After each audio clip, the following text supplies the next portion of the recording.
स्वागत है आप सभी का हमारे YouTube चैनल पर।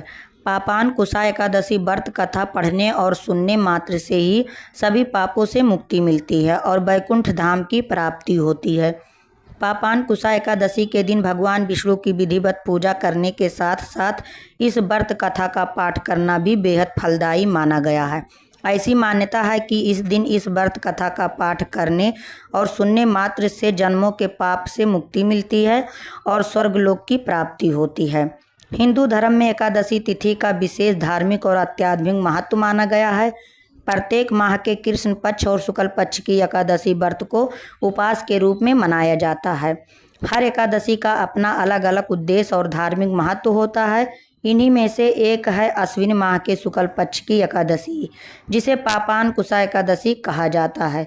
मान्यता है कि इस दिन विधि पूर्वक भगवान विष्णु की आराधना और व्रत करने से न केवल वर्तमान जन्म के पापों से मुक्ति मिलती है, बल्कि पूर्वजों की आत्माओं को भी शांति मिलती है। यह भी कहा गया है कि इस व्रत के प्रभाव से पीढ़ियों तक के पापों का नाश होता है और व्रती को धन, सुख और समृद्धि की प्राप्ति होती है। जो भक्त सच्चे मन से व्रत रखकर भगवान विष्णु की पूजा करता है, उसे मोक्ष की प्राप्ति होती है और मृत्यु के बाद विष्णु लोक में स्थान मिलता है। पापान कुशा एकादशी के दिन व्रत कथा का श्रवण या पाठ अवश्य करना चाहिए। ऐसा करने से व्रत पूर्ण और फलदायी माना जाता है। यह कथा व्रती के मन को आध्यात्मिक शांति देती है और पुण्य फल को कई गुना बढ़ा देती है।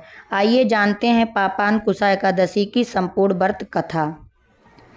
धर्मराज युधिष्ठिर कहने लगे कि हे भगवान, अश्विनी शुक्ल एकादशी का क्या नाम है? आप कृपया करके इसकी विधि और फल कहिए। श्री कृष्ण कहने लगे कि हे युधिष्ठिर, पापों का नाश करने वाली एकादशी का नाम पापान कुशा एकादशी है।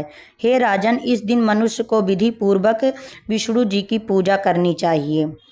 श्री कृष्ण बताते हैं कि प्राचीन समय की बात है। विंध्याचल पर्वत पर एक बहुत ही क्रूर बहल्या रहा करता था। उसका नाम क्रोधन था। उसने जीवन भर निर्दोष पशु पक्षियों और जीवों की हत्या की थी। इसके साथ ही वह हिंसा, लूटपाट, गलत संगति रखता था, लेकिन उसे अपनी मौत से बहुत डर लगता था। बुरे कर्मों में जीवन व्यतीत करने की वजह से जब उसका अंत समय आया तो यमराज के अति भयानक दूत उसे अपने साथ नरक ले जाने के लिए आ गए। जब उसे दूत दिखने शुरू हो गए तो वह समझ गया कि अब उसका अंत करीब आ गया है। तब वह ऋषि अंगारा के आश्रम पहुंचा और कहा जाकर उसमें ऋषि से प्रार्थना की कि आप मेरी सहायता कीजिए। तब ऋषि अंगारा ने उनसे कहा कि पहले तुम यह संकल्प लो कि तुम श्री हरि के शरण में हो और फिर अश्विन मास के शुक्ल पक्ष में आने वाली एकादशी तिथि यानी पापान कुशा एकादशी के दिन व्रत रखना। इससे तुम्हारे सारे पाप नष्ट हो जाएंगे, जिसे तुम्हें नरक में नहीं भोगना पड़ेगा। ऋषि के कहने पर क्रोधन ने इसी विधि से व्रत किया। इस व्रत के प्रभाव से उसे यमराज के दूतों से मुक्ति मिली और श्री हरि की शरण प्राप्त हुई।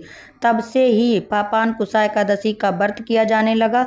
जो लोग भी अपने पापों से मुक्ति पाना चाहते हों, उन्हें इस दिन व्रत करना जरूरी है। अगर आपको यह जानकारी अच्छी लगी है तो वीडियो को लाइक और चैनल को सब्सक्राइब जरूर करें। धन्यवाद।